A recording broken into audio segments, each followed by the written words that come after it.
Hello friends, इससे पिछले class में हम लोग दक्षिण भारत की नदी पढ़ रहे थे। हम लोग का चैप्टर क्या था? भारत के अबातंत्र में ही हम लोग क्या पढ़ रहे थे सर?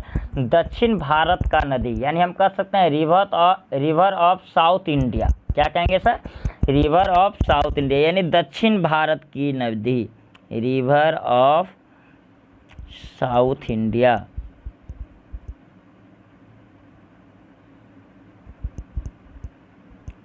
क्लियर है? इसमें हम पढ़े थे यह नदी जो है, दक्षिण भारत की जो नदी है सर, ये दो जगह गिरती है। एक बताए थे सर किसमें? बंगाल की खाड़ी में गिरने वाली नदी कौन कौन सा है? गोदावरी नदी, कृष्णा नदी, कावेरी नदी, महानदी, दामोदर नदी। ये सब किसमें गिरती थी नदी? ये सारे नदी किसमें जा कर के अंत होता था? बे ऑफ बंगाल, बंगाल की खाड़ी में। और आज जो सर हम लोग स्टडी करने वाले हैं, अरब सागर में दक्षिण भारत की नदी जो है, अरब सागर में गिरने वाली दक्षिण भारत की नदी कौन कौन सा है? नर्मदा नदी है, ताप्ती नदी है, लूनी नदी है, माही नदी है, साबरमती नदी है, पेरियार नदी है। यानी सारे नदी के बारे में हम लोग समझेंगे। इसका उद्गम स्थल क्या है, कहाँ कहाँ बहती है, इस नदी के ऊपर कौन सा बांध बनाया गया है, तो और इस नदी का सहायक नदी कौन सा है। जिस तरह से इससे पिछले क्लास में हम लोग स्टडी किए थे, सेम उसी तरह से हम लोग आज जो हम लोग स्टार्ट करने वाले हैं सर, दक्षिण भारत की नदी जो अरब सागर में गिरती है उसके बारे में डिस्कस करने वाले हैं। चलिए सर, सबसे पहले हम लोग स्टार्ट करने वाले हैं नर्मदा नदी। यानी नर्मदा नदी, ये इसका ओरिजिन पॉइंट कहाँ है सर, ये सारी चीज़ को डिस्कस करेंगे। चलिए अब स्टार्ट करते हैं सर। नर्मदा नदी का ओरिजिन पॉइंट यानी उद्गम स्थल इसका कहाँ है सर? अमरकंटक। ये अमरकंटक कहाँ पड़ता है सर? मध्य प्रदेश में स्थित है। ये Amarkantak is located in MP. हम कह सकते कहाँ लोकेटेड है सर? ये एमपी में लोकेटेड है। क्लियर है? और बहेगी कहाँ कहाँ ये नदी नर्मदा? एमपी से महाराष्ट्र, महाराष्ट्र से गुजरात, गुजरात से खंबात की खाड़ी में गिर जाएगी। क्लियर है? बे ऑफ खंबात बोल सकते हैं इसको, खंबात की खाड़ी को। क्लियर है? ये कहाँ कहाँ भाई? मध्य प्रदेश, महाराष्ट्र, गुजरात और खंबात की खाड़ी में जाकर के फाइनली हम कह सकते हैं ये तीन राज्यों में बहती है नर्मदा नदी। देखिए यह पश्चिम की ओर बहती है, क्योंकि जब हम लोग पढ़ रहे हैं अरब सागर में ये गिरेगी तो इसका डायरेक्शन क्या होगा इस नदी का सर? पश्चिम की ओर होगा, यानी उल्टे बहने वाली नदी। क्लियर है? देखिए सर, सेडमेंट का अगर डिपोजिशन होगा तो किसका निर्माण होगा? डेल्टा का। देख रहे हैं यहाँ पे सेडमेंट क्या हो जाएगा? डिपोजिशन होते जाएगा। अगर मान लीजिए नदी का धारा है तो यहाँ पे क्या होगा? सेडमेंट का डिपोजिशन कर देगा। इसलिए इसको क्या बोला जाता है सर? डेल्टा बोला जाता है। इसलिए इसको क्या बोला जाता है? डेल्टा। इसमें सेडमेंट का क्या होता है? डिपोजिशन होता है। क्लियर है सर? हम लोग पढ़ लिए नर्मदा नदी कहाँ से उद्गम होता है? अमरकंटक। अमरकंटक ये कहाँ है सर? एमपी में स्थित है। एमपी में बहेगा, उसके बाद महाराष्ट्र में, उसके बाद गुजरात में, और कहाँ गिर जाएगा फाइनली? अरब सागर में जाकर के, बे ऑफ खंबात में जाकर के गिर जाएगा। क्लियर है? चलिए देखिए, एक टर्म है उसको समझना है हम लोग को। एसेंचुरी किसको कहता है? यानी आज हम इसको समझेंगे अच्छे से। एसेंचुरी कौन नदी बनाता है? देखिए मान लीजिए नदी है, ये क्या है? रिफ्ट वैली है, यानी इसको कहेंगे भ्रंश घाटी। इसको क्या कहेंगे सर? भ्रंश घाटी। भ्रंश घाटी से बहने वाली नदी जो है वो अंत में क्या करती है? एसेंचुरी यानी पतला मुहाना बनाता है। कैसा मुहाना बनाता है? पतला मुहाना। यानी इसका चौड़ाई क्या हो जाता है? कम हो जाता है। इसलिए इसको क्या कहेंगे सर? पतला मुहाना बनाता है, जिसके चलते यही पतला मुहाना क्या कहलाता है? एसेंचुरी। क्या कहलाता है? एसेंचुरी। क्लियर है सर? यानी भ्रंश घाटी से बहने वाली नदी जो है क्या चीज़ का निर्माण करती है? एसेंचुरी का निर्माण करती है। क्लियर है? चलिए सर, अब हम लोग पढ़ते हैं।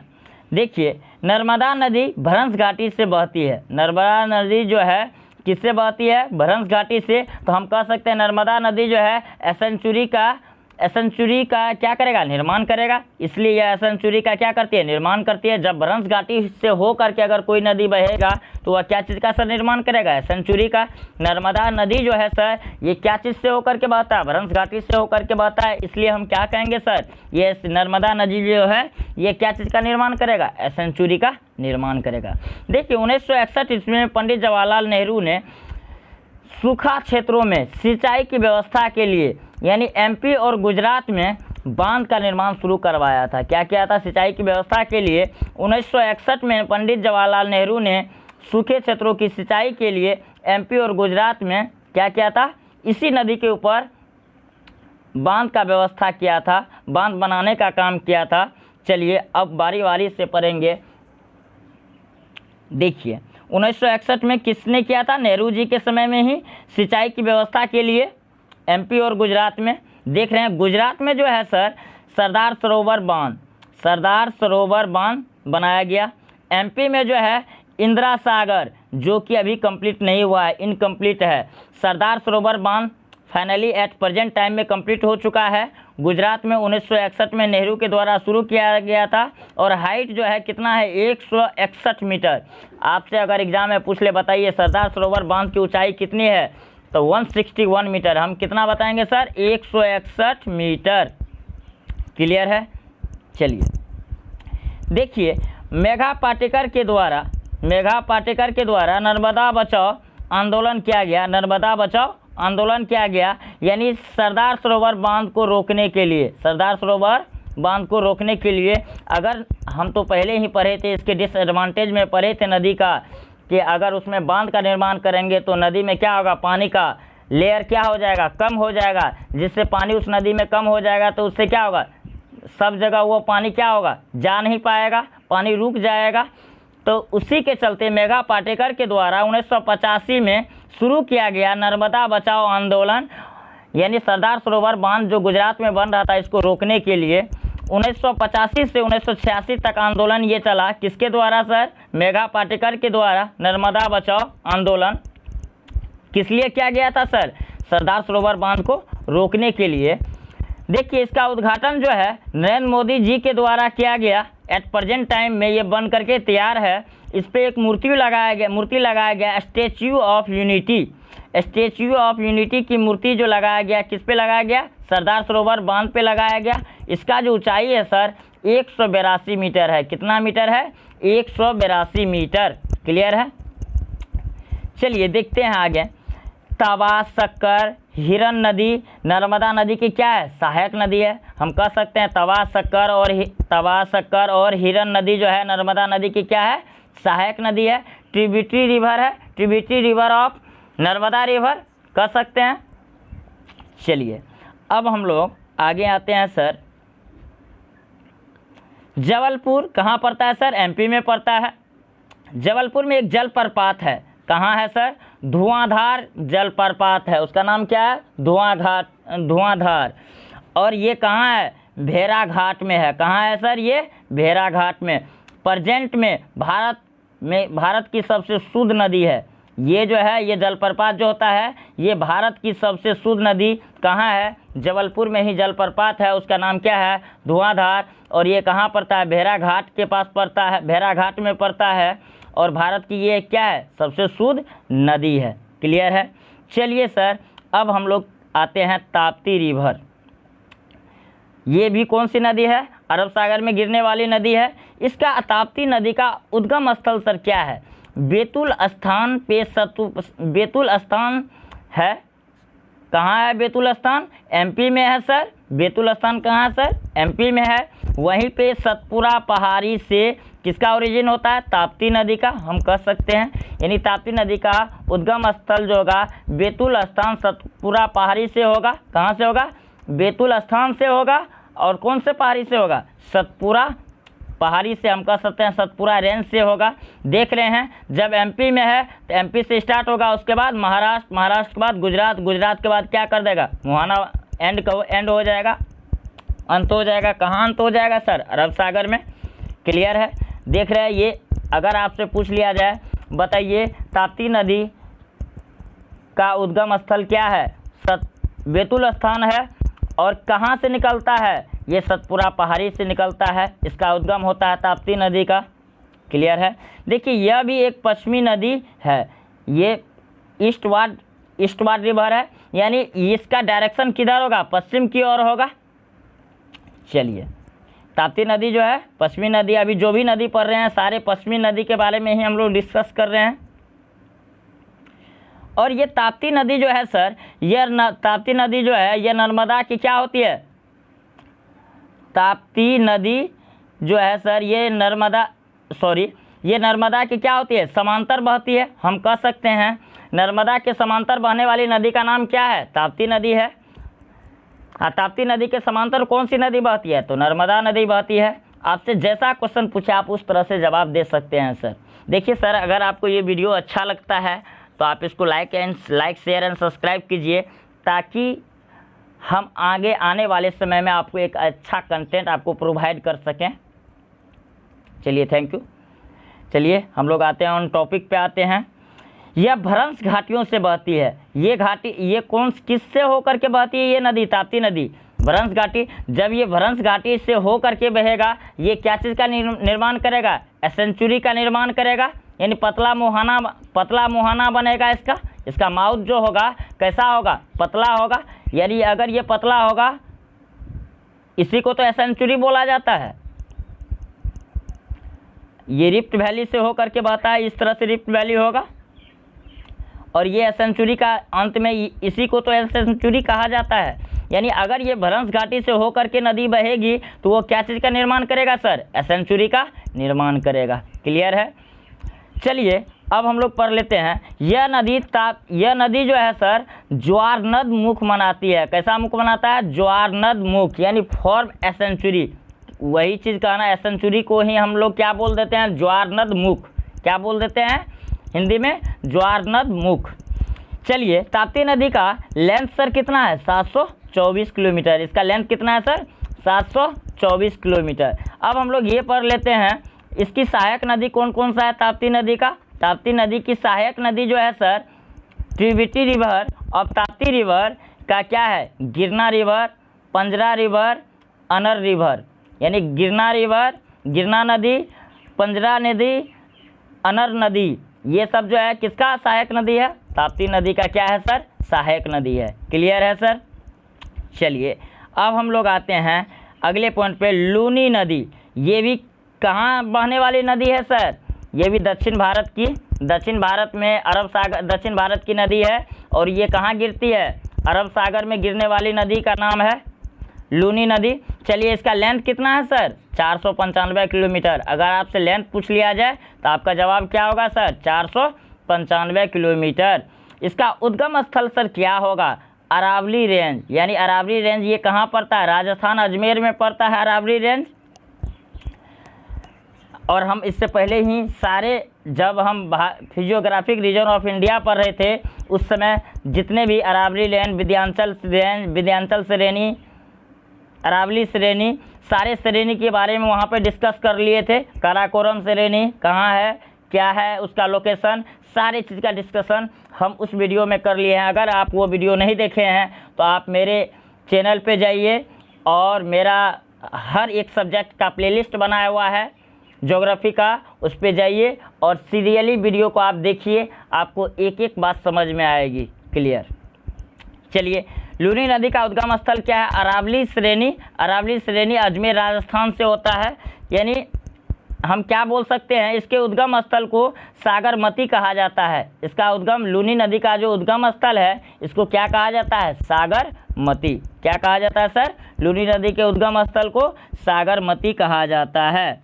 चलिए, गोविंदगढ़ में सागरमती और सारासूती नदी का उद्गम स्थल क्या है? पुष्कर पहाड़ी से होता है। सारासूती नदी का उद्गम स्थल कहाँ है सर? पुष्कर पहाड़ी से होता है।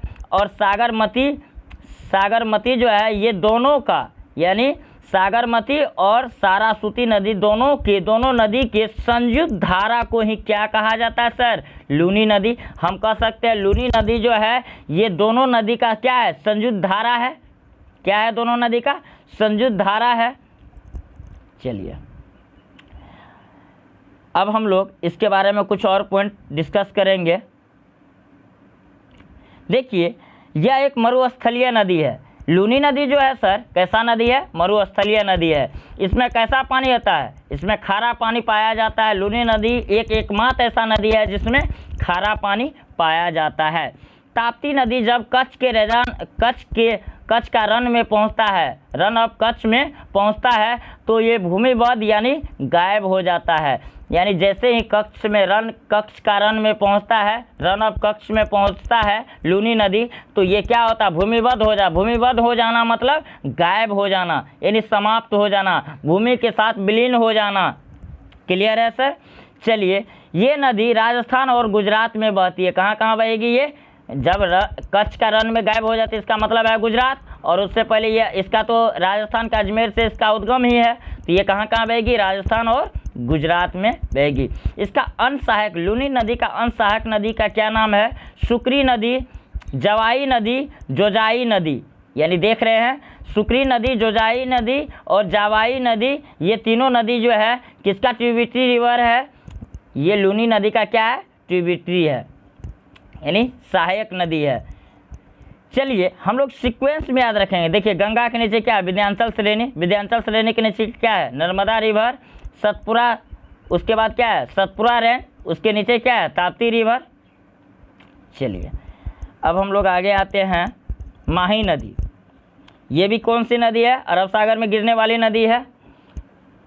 देखिए सर, इसका लेंथ कितना है? 583 किलोमीटर।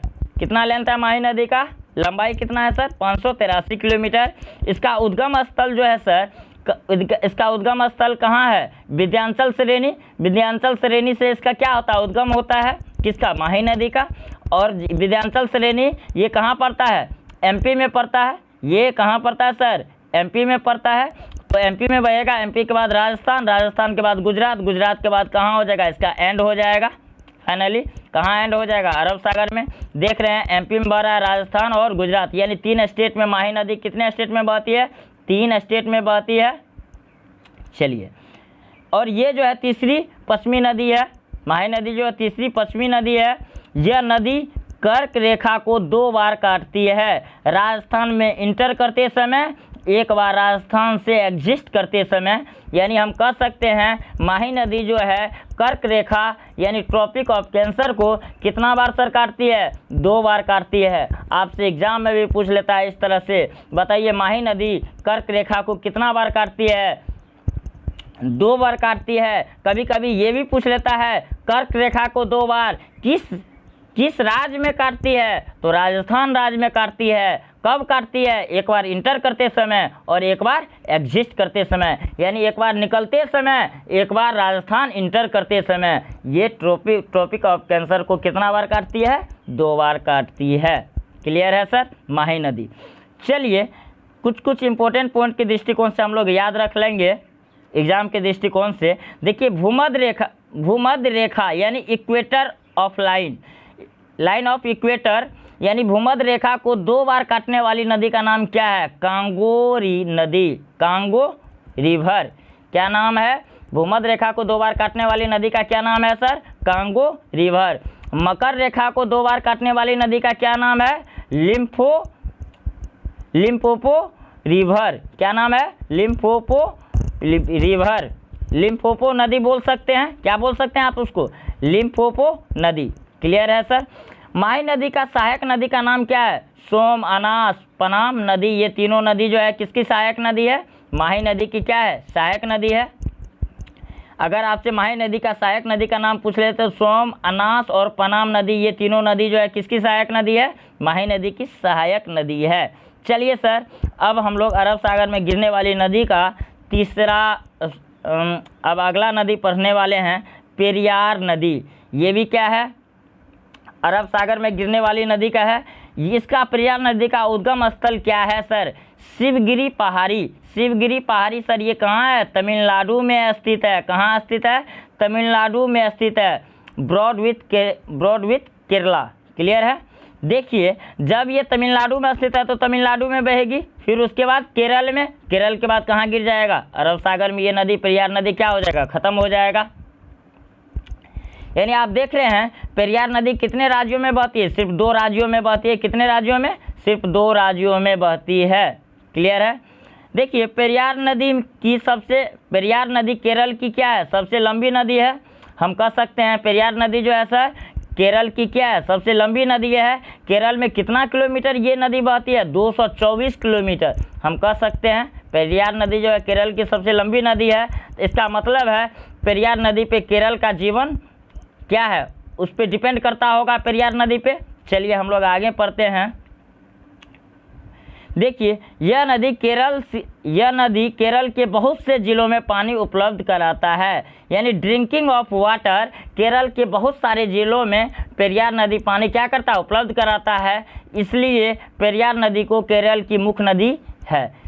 पेरियार नदी जो है सर केरल में सबसे लंबी नदी, केरल की सबसे लंबी नदी है। और केरल में बहुत सारे जिलों में ड्रिंकिंग ऑफ वाटर कौन सी नदी उपलब्ध करवाता है? पेरियार नदी। और इसलिए पेरियार नदी को केरल का मुख्य नदी भी कहा जाता है। क्लियर है? चलिए पेरियार नदी को केरल की जीवन धारा भी कहा जाता है। क्या कहा जाता है? पेरियार नदी को केरल की क्या कहा जाता है? जीवन धारा। क्या कहा जाता है सर? जीवन धारा। क्लियर है? चलिए इसके बाद और कुछ इसके बारे में पेरियार नदी के बारे में डिस्कस कर लें। अभी हम लोग क्या पढ़ रहे हैं? पेरियार नदी। देखिए इस नदी यानी पेरियार नदी इडुक्की बांध, पेरियार नदी में ही इडुक्की बांध केरल में स्थित है। कहाँ स्थित है इडुक्की बांध? पेरियार नदी में स्थित है। कहाँ स्थित है सर? केरल में स्थित है। यह भारत का अकेला चापाकार बांध है। कैसा बांध है यह? भारत का अकेला चापाकार, यानी कह सकते हैं आर्क डैम। देख रहे हैं ये डैम कैसा है? आर्क टाइप का है। इसलिए इसको क्या बोला जाएगा? यह भारत का अकेला सिर्फ एक ही ऐसा बांध है। इडुक्की बांध जो है किस प्रकार का बांध है? आर्क डैम है। किस प्रकार का डैम बनाया गया है? ये आर्क डैम है। क्लियर है सर? चलिए इडुक्की बांध कहाँ स्थित है? पेरियार नदी में स्थित है। इडुक्की बांध कहाँ बनाया गया है? केरल में बनाया गया है। और ये इडुक्की बांध जो बनाया गया है किस टाइप का बांध है सर? आर्क डैम है, यानी चापाकार बांध है। और भारत का ये अकेला चापाकार बांध है। क्लियर है? चलिए इसके बाद हम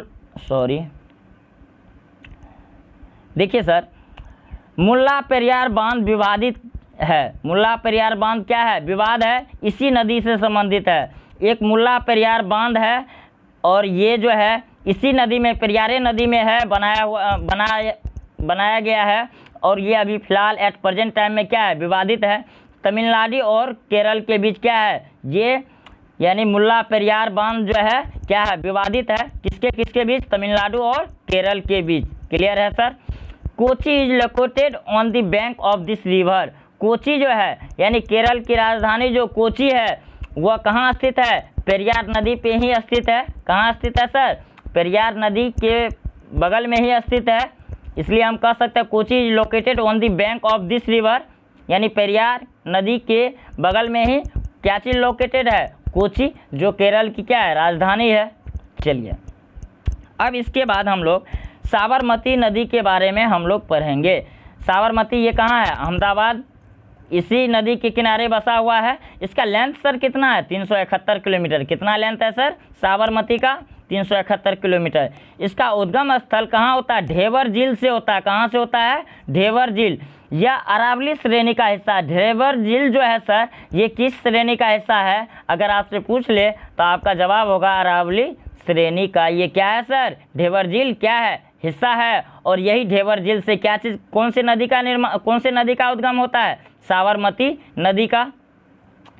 ये ढेबर झील जो है सर कहाँ स्थित है? उदयपुर में स्थित है। कहाँ स्थित है? उदयपुर में। और देख रहे हैं ये राजस्थान के बाद कहाँ जाएगा? गुजरात। गुजरात के बाद का बे ऑफ खंबात में क्या होगा? इसका मुहाना बनेगा।